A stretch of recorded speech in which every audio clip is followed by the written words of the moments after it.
மக்கள் வந்து தமிழிசைக்கு ஏமாற்றம் கொடுத்து கொண்டு தான் இருக்கிறாங்க.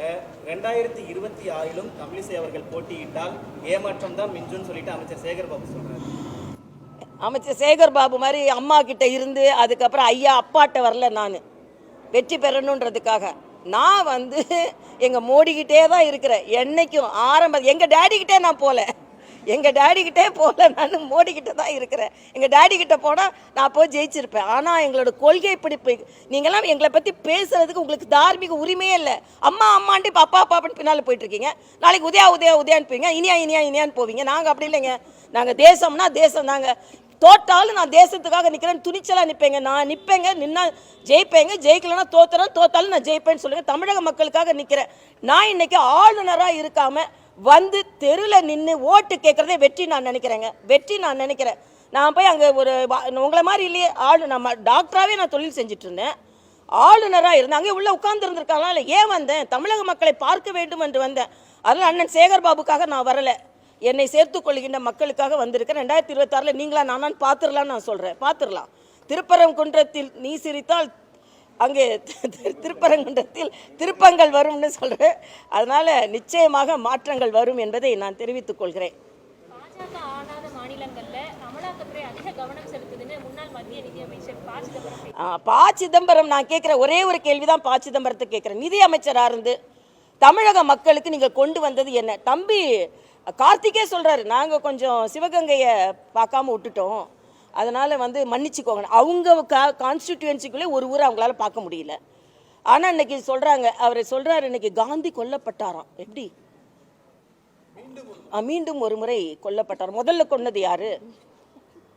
அதாவது இல்லை ரொம்ப கவலை அளிக்கக்கூடியதான்றது. இந்த காங்கிரஸை கலைத்து விடுங்கள் என்று சொல்லி அந்த காந்தியோட பேரை கேட்காம அந்த காங்கிரஸை வச்சிருக்கிறதுனால தான் நீங்கள் தான் காந்தியை கொன்று கொண்டு இருக்கிறீர்கள். காந்தியின் உள்ளத்தை கொன்று கொண்டு இருக்கிறீர்கள். காந்தி சொன்னார், நான் வச்சிருக்க காங்கிரஸ் கிடையாது இதுன்னு. கலைச்சி விட சொன்னாரா இல்லையா? என்ன காங்கிரஸை நீங்கள் வச்சிருக்கீங்க? ஊழல் மிகுந்த காங்கிரஸ். ஊழல் மிகுந்த காங்கிரஸை பார்க்கக்கூடாதுன்னு தான் காந்தி அதை கலைக்க சொன்னார். இன்னைக்கு மரியாதைக்குரிய சிவராஜ் சிங் சௌஹான் மிக அழகாக சொல்லி இருக்கிறார். 125 நாள் வேலை, பதிவுப்பட்ட வேலை. அவர்களுக்கு வேலை இல்லாத நாட்களில் அவர்களுக்கு கேரண்டி. அதே மாதிரி பணியில் நிரந்தரம் அவங்களுக்கு. ஆக இது விரிவுபடுத்தப்பட்டிருக்கிறதை தவிர மறைக்கப்படவில்லை.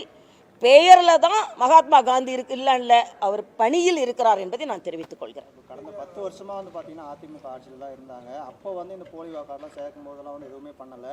ஆனால் இப்போ வந்து பாஜகவும் அதிமுகவும் வரவேற்கிறன்றது எந்த வழி ஏற்றுக்க முடியும்னு சொல்லிட்டு முன்னாள் அமைச்சர் செந்தில் பாலாஜி எல்லாருமே திமுக சொல்லியிருக்காங்க. எப்படி மேடம்? செந்தில் பாலாஜி அப்படி தான் கேட்பார். ஏன்னா SSR என்ற ஒரு நடைமுறை இருந்தது. அப்போ எல்லா அரசியல் கட்சி தொண்டர்களும் அந்த வேலையை செஞ்சுருக்கணும். ஆனால் சில நேரங்களில் நான் போட்டி போடும் பொழுது டி நகர் தொகுதியில் 20,000 வாக்காளர்கள் எங்கள் பேர் இல்லை, ஆனால் வாக்காளர் அடையாள அட்டை. அதற்காகத்தான் இந்த SIR. இவ்வளவு நாள் உள்ள நடைமுறையில் சில விதிமீறல்கள் இருந்து விட்டது. அதனால தான் SIR. அதனால் அதுக்கும் அரசியல் கட்சிகளுக்கும் சம்மந்தம் இல்லை. அன்றைக்கி திமுக தொண்டர்களும் இருந்தாங்க, இப்போ அதிமுக தொண்டர்களும் இருந்தாங்க, பாஜக தொண்டர்களும் இருந்தாங்க. ஆனால் இன்றைக்கி SIR என்பது அதனால தான் முற்றிலுமாக தூய்மைப்படுத்தப்படுகின்ற ஒரு பணி, தூய்மையான பட்டியல். அதுக்காக தான் SIR வேணும். மறுபடியும் அதே வாக்காளர்கள், இறந்தவர்கள், இடமாற்றம் செய்யப்பட்டவர்கள், டபுள் வாக்காளர்கள் என்று சொல்கின்ற இரட்டை வாக்காளர்கள், இவங்கெல்லாம் இருந்துடக்கூடாது என்பதற்காக தான் SIR. ஆக இன்னைக்கு 1 கோடி வாக்காளர்கள் நீக்கப்பட்டதன் மூலமாக ஏறக்குறைய SIR என்பது தேவை என்பது வலியுறுத்தப்பட்டிருக்கிறதா இல்லையா? இதான் நான் கேட்கின்ற கேள்வி. இல்லைன்னா இந்த 1 கோடி வாக்காளர்களும் அது இரட்டை வாக்காளர்கள் இன்னைக்கு என்ன சொல்லலாம், மறுபடியும் பணி அவங்க பட்டியல் கொடுத்து வாக்காளராக சேர்க்கப்படலாம். ஆனால் இன்னைக்கு கூட பார்த்தீங்கன்னா பெருசாக யாரும் சேர்க்க வரல, யாரும் டெலீட்டும் பண்ணலை. இந்த பகுதி மக்கள்லாம் இங்கே வந்து கொண்டு இருக்கிறாங்க, வெளிப்படையாக லிஸ்ட்டை வச்சிருக்கிறாங்க. ஆக அப்படி இருக்கும் பொழுது SIR-ஐ பற்றி ஒரு பூதம் மாதிரி, அதுவும் சிறுபான்மையினரை எல்லாம் வீட்டுக்கு அனுப்பிடுவாங்க அப்படின்ற ஒரு பூதம் மாதிரி ஒரு பயத்தை உருவாக்குவதை நான் வன்மையாக கண்டிக்கிறேன்.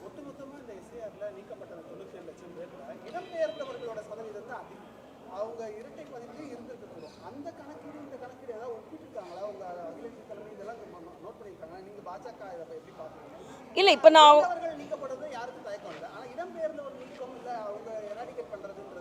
இல்லை, இடம்பெயர்ந்தவர்கள் இன்னொரு இடத்துல பதிவு செய்யப்பட போகிறாங்க, அவ்வளவுதான். நேற்று வந்து ஒரு தலைவர் சொல்கிறாரு, ஒரு இடத்துல இடம்பெயர்ந்தாங்கன்னா என்னோட இடத்துல ஆட் ஆதானே ஆகணும் அப்படின்னு.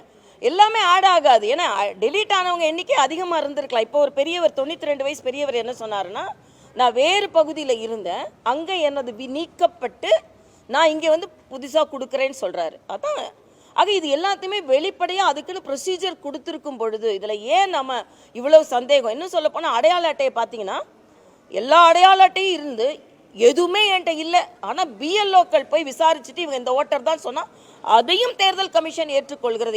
எல்லாத்துக்கும் மேலே புதிய வாக்காளர்கள் மகிழ்ச்சியாக இருக்கணும். என்னன்னா பழையபடினா ஒரு நாள் கொடுப்பாங்க, அன்னைக்குள்ளே ஃபார்ம் கொடுக்கலன்னா அவங்க சேர முடியாது. ஆனால் இந்த பாட்டி பார்த்தீங்கன்னா 2026 ஆண்டில் ஜனவரி, ஜூன், அக்டோபர் இந்த 1ஆம் தேதியில் அவங்க 18 வயது பூர்த்தி அடைந்தால் கூட அவங்க புதிய வாக்காளராக சேர முடியும்.